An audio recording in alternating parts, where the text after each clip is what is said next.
ഒരു ഭാര്യയുടെ മാനറിസങ്ങൾ അറിയാം, അവൾ സ്വപ്നങ്ങൾ അറിയാം. പക്ഷെ ഇന്ന് അതൊന്നും കുടുംബത്തിന് നടക്കുന്നില്ല. ആകെ പിയാപ്പിള പുരയിലുള്ളതപ്പോഴാ രാവിലെ ചായ കുടിക്കുന്ന സമയം, രാത്രി കിടന്നുറങ്ങുന്ന സമയം. അവളൊന്നും മനസ്സുകൊണ്ട് ചിന്തിച്ചു നോക്കി. ഞാൻ എല്ലാവരും അത്തരക്കാരെന്ന് പറയുന്നില്ല കേട്ടോ. ഒരാൾ നേരം വെളുത്ത് എഴുന്നേറ്റു, അയാൾ നിസ്കരിച്ചു, അയാൾ കുളിക്കാൻ കയറി, പല്ലേച്ചു, ഫ്രഷായി, ഇസ്തിരിട്ടു, കുപ്പായിട്ടു തിന്നാൻ വന്നിരിക്കുന്ന സമയമാണ് മൂപ്പരുടെ ഭാര്യയുടെ മുന്നിലുള്ളത്. അപ്പോൾ വിചാരിക്കുന്ന പിന്നെ പറയേണ്ട തിന്നുന്നതിന്റെ ഇടയ്ക്ക് ആയിക്കോട്ടെ. അയാൾ പോയി ജോലി കഴിഞ്ഞ് വൈകുന്നേരം വന്നു, കുളിച്ചു, ഡ്രസ് ചെയ്തു, അങ്ങാടിയിലേക്ക് പോകാൻ നമ്മൾ വിചാരിച്ചാൽ രാത്രി വരട്ടെ എന്നിട്ട് പറയാം. രാത്രി 8 മണിക്ക് വീട്ടിലെത്തി ചോറ് തിന്നു, മുമ്പ് പോയി കിടന്നു. ഓട് പണിയൊക്കെ കഴിഞ്ഞു, എല്ലാം തെച്ചു മിനിക്ക് പാത്രമൊക്കെ കൈ വെച്ച് വരുമ്പോഴേക്കും നേരം 11 മണി. ഒരു പെണ്ണിന്റെ അടുത്ത് ഒരു അരമണിക്കൂർ ഇരിക്കും. നിങ്ങൾ ആലോചിച്ചു, 24 മണിക്കൂറിൽ 7 മണിക്കൂർ ഉറങ്ങിയെന്ന് കരുതി. ഒരമണിക്കൂർ നിങ്ങൾക്ക് നിങ്ങളെ പെണ്ണുങ്ങൾ എടുത്തിരുന്നൂടെ? ഒരു സന്തോഷത്തോടു കൂടി ഒരു വർത്താനം പറഞ്ഞൂടെ? ഓളെ സങ്കടങ്ങളും ആഗ്രഹങ്ങളും മനസ്സുമൊക്കെ നിറഞ്ഞൂടെ? മരിക്കുന്ന വരെ ചിലർക്ക് അതിന് നേരം കിട്ടുന്നില്ല. ഒരുപാട് സ്വപ്നങ്ങൾ കണ്ട ജീവിതത്തിൽ ഒന്നും നടക്കാതായി പോയതിന്റെ പേരിൽ നെഞ്ചു പൊട്ടുന്ന ഒരു കുടുംബം, ഒരു മനസ്സ് നമ്മുടെ ചാരത്ത് കിടന്നുറങ്ങുന്നുണ്ടെങ്കിൽ നമ്മൾ എത്ര കൂർക്കം വലിച്ചുറങ്ങിയാലും പടച്ചോന്റെ അടുത്ത് നമ്മുടെ ഏറ്റവും അപമാനം. ഒരുപാട് സ്വപ്നം കണ്ടിട്ടും അതൊന്നും കിട്ടാതെ, ഒരു അംശം പോലും കിട്ടാതെ നെഞ്ചു പൊട്ടി ഉറങ്ങുന്ന ഒരു പെണ്ണ്, അവൾ നമ്മളെ തൊട്ടടുത്ത് കിടക്കുമ്പോൾ നമ്മൾ എത്ര വയറ് നിറച്ച റാഹത്ത് കിടന്നാലും അള്ളാന്റെ കണ്ണിൽ നമ്മൾ വലിയ മോശ. അതുകൊണ്ട് കെട്ടിയ പെണ്ണിന്റെ മനസ്സറിയണം, ചേർത്ത് നിർത്തണം. അവളുടെ മനസ്സറിഞ്ഞുകൊണ്ട് ഒരു പെണ്ണിനെ കല്യാണം കഴിക്കുന്ന സംരക്ഷിക്കാനാണ്. നമ്മൾ പറയാറില്ലേ, അള്ളാന്റെ റസൂൽ സല്ലല്ലാഹു അലൈഹി വസല്ലം കുറെ കെട്ടി, ഇസ്ലാമിൽ 4 കെട്ടണമെന്ന് പെണ്ണുങ്ങൾ എപ്പോഴും പേടിപ്പിക്കുക. ആൾക്ക് 4 കെട്ടാറുണ്ട്. നബി സല്ലല്ലാഹു അലൈഹി വസല്ലം കെട്ടിയതിൽ ഭൂരിപക്ഷവും വിധവകളും വയസ്സത്തിമാരുമാണ്. നബി കല്യാണം കഴിച്ചത് കെട്ടിക്കൊണ്ടുവന്നത് സംരക്ഷിക്കാനാണ്. അവർക്ക് മഹർ കൊടുത്ത് കൂട്ടിക്കൊണ്ടുവന്ന് മദീന പള്ളിന്റെ ചുറ്റും ചെറിയ കുടിലുകൾ ഉണ്ടാക്കി പൊന്നോല നോക്കി. ഭാര്യമാര് മരിച്ചു പോകുമ്പോൾ നബീന്റെ കൈ പിടിച്ചിട്ട് പറയുമ്പോൾ, പ്രവാചക, ഇനിയൊരു ജീവിതം ഉണ്ടെങ്കിൽ അത് നിങ്ങളുടെ മണവാട്ടിയാവണം, നിങ്ങളുടെ മണവാട്ടിയാവണം നബിയെ, അതാണ് സ്വപ്നം. റസൂലുള്ളാഹിന്റെ ഭാര്യമാര് പത്നിമാര് പറഞ്ഞതാ.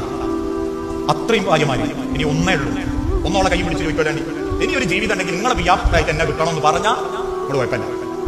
അടുത്ത ജന്മത്തിൽ നിങ്ങൾ തന്നെയാണ്, സ്വർഗത്തിൽ നിങ്ങൾ തന്നെയാണെങ്കിൽ എന്ന് പറഞ്ഞ ഓളൊരു കുറ്റച്ചിരി നമ്മളെ നോക്കി ചിരിച്ചാൽ അതോടുകൂടി നമ്മുടെ കാര്യത്തിൽ ഒരു തീരുമാനമാണ്. ചിലപ്പോൾ നാട്ടിൽ നല്ല പേരും പെരുമയുണ്ടാവും. എങ്ങനെയപ്പോ നാട്ടിൽ നല്ല വിലയാണ്, കോടികളെ വില അളിയാക്കി കൊണ്ടെടുക്കാൻ കാരണമായിട്ട് കൊണ്ടെടുക്കാൻ മോശമായി. ഒരു ഭാര്യയുടെ മാനറിസങ്ങൾ അറിയാം, അവൾ സ്വപ്നങ്ങൾ അറിയാം. പക്ഷെ ഇന്ന് അതൊന്നും കുടുംബത്തിന് നടക്കുന്നില്ല. ആകെ പിയാപ്പിള പുരയിലുള്ളതപ്പോഴാ രാവിലെ ചായ കുടിക്കുന്ന സമയം, രാത്രി കിടന്നുറങ്ങുന്ന സമയം. അവളൊന്നും മനസ്സുകൊണ്ട് ചിന്തിച്ചു നോക്കി. ഞാൻ എല്ലാവരും അത്തരക്കാരെന്ന് പറയുന്നില്ല കേട്ടോ. ഒരാൾ നേരം വെളുത്ത് എഴുന്നേറ്റു, അയാൾ നിസ്കരിച്ചു, അയാൾ കുളിക്കാൻ കയറി, പല്ലേച്ചു, ഫ്രഷായി, ഇസ്തിരിട്ടു, കുപ്പായിട്ടു തിന്നാൻ വന്നിരിക്കുന്ന സമയമാണ് മൂപ്പരുടെ ഭാര്യയുടെ മുന്നിലുള്ളത്. അപ്പോൾ വിചാരിക്കുന്ന പിന്നെ പറയേണ്ട തിന്നുന്നതിന്റെ ഇടയ്ക്ക് ആയിക്കോട്ടെ. അയാൾ പോയി ജോലി കഴിഞ്ഞ് വൈകുന്നേരം വന്നു, കുളിച്ചു, ഡ്രസ് ചെയ്തു, അങ്ങാടിയിലേക്ക് പോകാൻ നമ്മൾ വിചാരിച്ചാൽ രാത്രി വരട്ടെ എന്നിട്ട് പറയാം. രാത്രി 8 മണിക്ക് വീട്ടിലെത്തി ചോറ് തിന്നു, മുമ്പ് പോയി കിടന്നു. ഓട് പണിയൊക്കെ കഴിഞ്ഞു, എല്ലാം തെച്ചു മിനിക്ക് പാത്രമൊക്കെ കൈ വെച്ച് വരുമ്പോഴേക്കും നേരം 11 മണി.